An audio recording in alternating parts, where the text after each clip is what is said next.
Imagine being punished, not for committing a crime, but simply for talking too much, for arguing with your husband, for saying the wrong thing to the wrong man at the wrong time.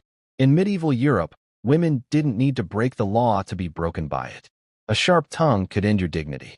A whisper of suspicion could end your life. While history books talk about kings, castles, and wars, they conveniently forget what happened to the women who lived in the shadows of those castles. Today, we're uncovering the punishments so brutal, so humiliating, that most modern people have never even heard of them. This isn't fiction. This isn't exaggeration. This is documented, real, and terrifying. By the end of this video, you'll understand why so many women in medieval Europe lived in constant fear, not of enemies, not of war, but of their own communities. Stay with me, because part 4 is something almost nobody talks about.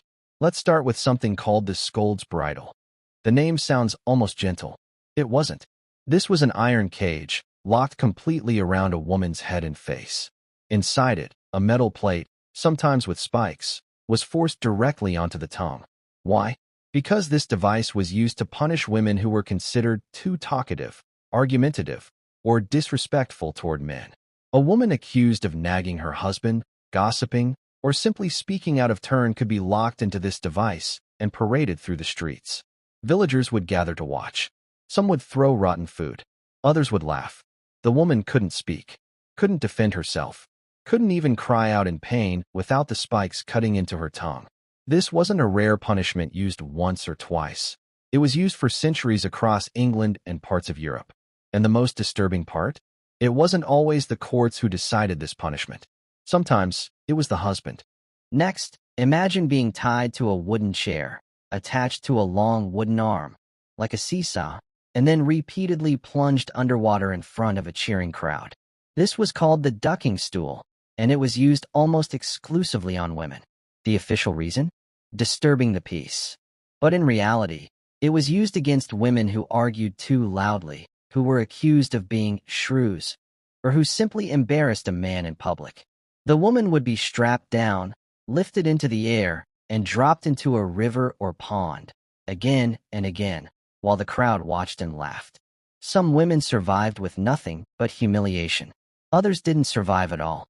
Drowning during this punishment was common enough that it was barely questioned. Think about that for a moment. A woman could lose her life simply for talking back, and the community wouldn't see it as murder. They'd see it as justice. Here's the part almost nobody truly understands. We've all heard about witch trials, but what most people don't realize is this. Most accused witches weren't strange, mysterious women living alone in the woods.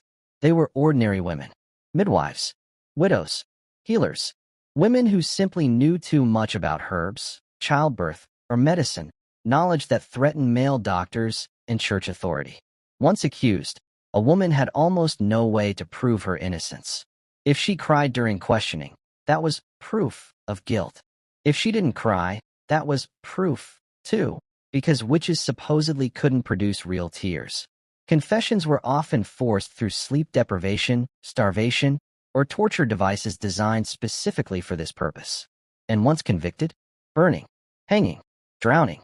Entire villages would gather, not in horror, but in celebration. Neighbors who once shared bread with these women would now demand their execution. The truth is chilling. In many cases, it wasn't about witchcraft at all. It was about silencing women who had too much knowledge, too much independence. Now here's something even fewer people know about: the skimming ton ride. If a woman was believed to dominate her husband, or if a husband was seen as weak because his wife spoke her mind, the community would organize a public humiliation ritual. The woman, sometimes both husband and wife, would be paraded through the village, often backward on a donkey, while neighbors banged pots, pans, and drums, mocking them loudly. Crowds would follow, shouting insults, throwing mud, and laughing at the spectacle. This wasn't a punishment ordered by a court. This was the community policing relationships, deciding who was allowed to have power in a marriage. A woman who simply expressed an opinion, made decisions, or disagreed with her husband in public could become the target of this ritual. Her reputation, once destroyed this way, rarely recovered. Some women were so humiliated that they were forced to leave their villages entirely, losing their homes, their families, and their place in society. All because they dared to have a voice. Here's something rarely discussed: the churching of women. After childbirth, women were considered unclean by the church. For weeks, sometimes longer, a new mother was forbidden from entering public spaces, attending church, or even fully participating in normal life. She had to undergo a special purification ceremony before she was allowed to return to society, as if giving birth was something shameful that needed to be cleansed. Think about that. A woman who had just survived the painful, dangerous process of childbirth, something with shockingly high mortality rates during this era, was treated as impure, not celebrated, not cared for, isolated. This wasn't just tradition. It was a system that controlled women through their own bodies, making something as natural as childbirth into a source of shame and restriction. And this practice didn't disappear quickly. In some regions, it continued for centuries. Now here's something even fewer people know about: the skimming ton ride. If a woman was believed to dominate her husband, or if a husband was seen as weak because his wife spoke her mind, the community would organize a public humiliation ritual. The woman, sometimes both husband and wife, would be paraded through the village, often backward on a donkey, while neighbors banged pots, pans, and drums, mocking them loudly. Crowds would follow, shouting insults, throwing mud, and laughing at the spectacle. This wasn't a punishment ordered by a court. This was the community policing relationships, deciding who was allowed to have power in a marriage. A woman who simply expressed an opinion, made decisions, or disagreed with her husband in public could become the target of this ritual. Her reputation, once destroyed this way, rarely recovered. Some women were so humiliated that they were forced to leave their villages entirely, losing their homes, their families, and their place in society. All because they dared to have a voice. Here's something rarely discussed: the churching of women.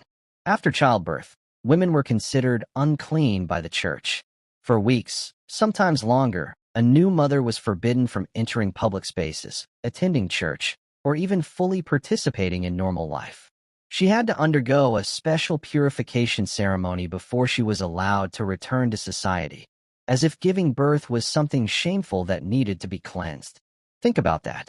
A woman who had just survived the painful, dangerous process of childbirth, something with shockingly high mortality rates during this era, was treated as impure, not celebrated, not cared for, isolated. This wasn't just tradition. It was a system that controlled women through their own bodies, making something as natural as childbirth into a source of shame and restriction. And this practice didn't disappear quickly. In some regions, it continued for centuries. For women accused of more serious crimes, adultery being one of the most common, punishments became horrifyingly physical. One of the most feared devices was the breaking wheel. A person would be tied to a large wooden wheel, and their limbs would be systematically broken, joint by joint, often in front of a public crowd.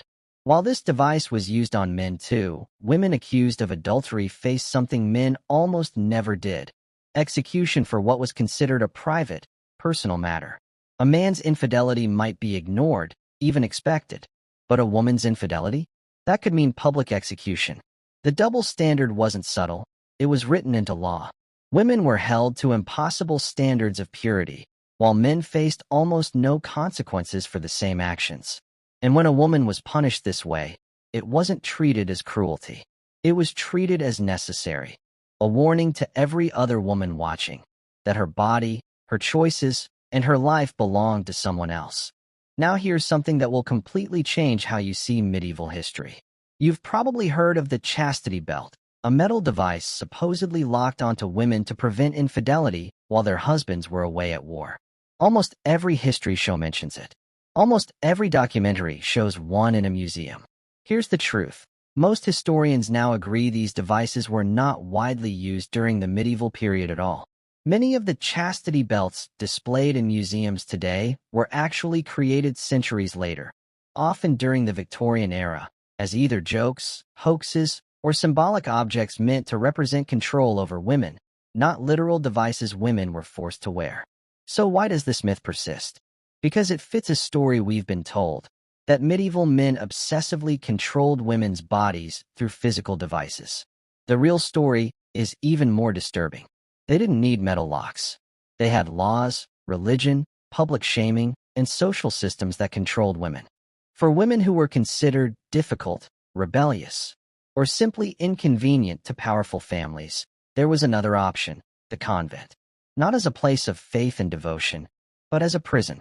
Wealthy families would send daughters who refused arranged marriages, widows who controlled inheritance, or women who simply embarrassed the family, and lock them away in convents for life. Once inside, there was often no way out. No visitors, no outside contact, no chance to reclaim property, status, or freedom. Some of these women lived for 60, 70 years, never seeing the outside world again. To everyone else, it looked like piety, like devotion, like choice. But for many women, it was nothing more than a socially acceptable form of permanent imprisonment, hidden behind stone walls and silence, where no one would ever ask questions to "Oh, why don't we learn about any of this?" Because history was written by the people in power, and rarely were those people women. These punishments weren't random acts of cruelty. They were systems designed, accepted, and enforced by entire communities to control women's voices, bodies, and freedom. And the most disturbing part? Many of these practices didn't disappear overnight. Some echoes of these attitudes lasted for centuries, shaping laws, traditions, and beliefs long after the Middle Ages ended. If this video opened your eyes to a side of history rarely discussed, make sure to subscribe, because next time, we're uncovering even darker secrets that empires tried to bury forever. While England had the Scold's Bridle, Scotland had its own terrifying version, and it was even more public. In Scottish towns, iron bridles were sometimes permanently attached to walls in the town square, almost like a leash. A woman accused of gossip, blasphemy, or unruly behavior could be locked into this device and chained to the wall for hours, sometimes an entire day, while the town went about its business around her. Children would walk past on their way to school. Merchants would sell goods just feet away. And there she'd stand, unable to speak, unable to sit, unable to leave. The goal wasn't just punishment. It was normalization. By making this a regular sight in daily life, communities taught everyone, especially young girls, what would happen if a woman dared to speak too freely. The message was clear and constant: silence is safety, and a woman's voice is dangerous enough to be locked away in iron. Before formal courts existed, many disputes, especially those involving women, were settled through something called trial by ordeal. If a woman was accused of a crime and there wasn't enough evidence, instead of investigating further, communities would test her through physical pain and call it divine judgment. One common method: forcing the accused woman to carry a red-hot iron bar a certain distance. If her hand healed cleanly within days, she was innocent. God had protected her. If the wound became infected, which it almost always did, she was guilty. Another version involved submerging a woman's hand in boiling water to retrieve an object. The logic was simple and horrifying. Pain itself was treated as proof. There was no real way to pass. Burns get infected. Wounds take time to heal. Yet entire reputations, marriages, and lives were decided based on how a burn looked 3 days later. This wasn't justice. It was injury, dressed up as judgment from God. Most people assume punishments were reserved for serious crimes. But for poor women in medieval Europe, simply existing without money or a husband could be treated as a crime in itself. Widows or unmarried women with no male guardian were often labeled vagrants, even if they had homes, even if they worked. Without a husband or father to vouch for them, a woman's presence alone could be seen as suspicious, immoral, or dangerous to social order. These women could be publicly whipped through town streets, branded, or forcibly expelled from villages they'd lived in their entire lives, losing everything simply for being alone. Meanwhile, a man in the exact same financial situation rarely faced these consequences. Poverty wasn't the crime. Being a woman without a man attached to her name, that was the real offense. And once a woman was branded this way, returning to normal life was almost impossible. The label followed her everywhere she went. Midwives held some of the most important knowledge in medieval society. They understood the female body better than almost anyone. But that knowledge made them dangerous. As the church and male-dominated medical institutions grew more powerful, midwives became targets. If a birth went wrong, which, tragically, happened often due to medical limitations of the time, the midwife was sometimes blamed first, before any other explanation was considered. Accusations of witchcraft frequently followed difficult births, miscarriages, or infant deaths. A woman who had spent her life helping others through one of the most dangerous moments of human existence could suddenly find herself on trial for her life, accused of cursing the very families she had tried to help. Over time, this fear pushed many women out of midwifery altogether, replaced by male doctors with far less hands-on experience. The result? Centuries of accumulated female medical knowledge was silenced, lost, or driven underground. Here's something most people don't realize. In medieval Europe, once a woman married, she essentially disappeared legally. Her property, her income, even her own identity under the law became absorbed into her husband's. If he was abusive, cruel, or simply controlling, there was almost no legal pathway for her to leave. Divorce, where it existed at all, was incredibly rare and almost always required the husband's consent or powerful church approval that women rarely had access to. Even if a woman managed to escape an abusive marriage, she often returned to her family with nothing, no money, no property, no rights to her own children. Society viewed this not as injustice, but as the natural order. A wife belonged to her husband the same way land or livestock did. And if she tried to leave anyway, she risked being labeled unstable, immoral, or even insane, accusations that could lead to confinement in a convent or worse. Beyond official courts, medieval communities had something far more dangerous: informal gossip courts, where reputation alone could destroy a woman's entire life. If enough neighbors whispered that a woman was loose, strange, or trouble, that whisper could spread until it became accepted truth, with no trial, no evidence, and no defense. A woman accused this way might find herself shunned from the market, refused help by neighbors, or excluded from community events. Children would be told to stay away from her. Eventually, isolation itself became a kind of punishment, slow, social, and silent. And the cruelest part? These rumors often started over something incredibly small: a misunderstood comment, a disagreement with a powerful family, even simply being more attractive, more independent, or more outspoken than other women in the village. There was no court date, no verdict, just a slow erosion of everything a woman had: her friendships, her support system, and eventually, her place in the only world she'd ever known. In some regions, women accused of serious offenses, particularly those tied to religious accusations, weren't immediately executed. Instead, they were placed into small stone cells, sometimes barely large enough to sit in, and left there for days or weeks with minimal food and water.